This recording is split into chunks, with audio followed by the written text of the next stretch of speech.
நீங்களே ஈரோட்டில் உள்ள உணவு தானிய கிடங்கிலிருந்து வீடுகளுக்குள் புகுந்து தொல்லை கொடுக்கும் வண்டு பூச்சிகளை அடிக்காவிட்டால் கருப்பு கொடிகள் ஏற்றி ஆர்ப்பாட்டம் நடத்துவோம் என்று குடியிருப்பு வாசிகள் எச்சரிக்கை விடுத்துள்ளனர்.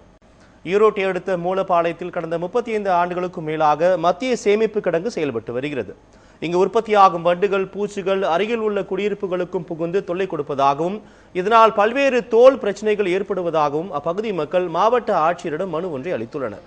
மேலும் பூச்சிகளின் தொல்லையை தடுக்காவிட்டால் வருகிற 2ஆம் தேதி வீடுகளில் கருப்பு கொடிகள் ஏற்றி போராட்டம் நடத்த உள்ளதாகவும் அவர்கள் எச்சரித்துள்ளனர். பாத்தீங்கன்னா சுற்றுப்புற எல்லா பக்கமும் வீடு இல்லை, சாப்பிட முடியல, தூங்க முடியல, குழந்தைங்க காது கண்ணு எல்லா பக்கமும் ஊறிட்டு பெரிய தொந்தரவாக இருக்குது. அதனால இது மக்கள்லாம் ரொம்ப கஷ்டப்படுறோம். நாங்களும் இதில் எல்லாரும் டைப் பண்ணிட்டோம். தாசில்தார் வர சொல்லி என்ன நடவடிக்கை இருக்குமோ எல்லாம் பண்ணிட்டு இன்னைக்கு போய் கலெக்டர்கிட்டையும் மனு கொடுத்துட்டு வந்துட்டோம். இது என்ன பண்ணுவாங்கன்னு கலெக்டர் பண்ணலைன்னா 2ஆம் தேதி எல்லாரும் கருப்பு கொடி ஏற்றி ஆர்ப்பாட்டம் பண்ணலான்னு முடிவு பண்ணியிருக்கிறோம்.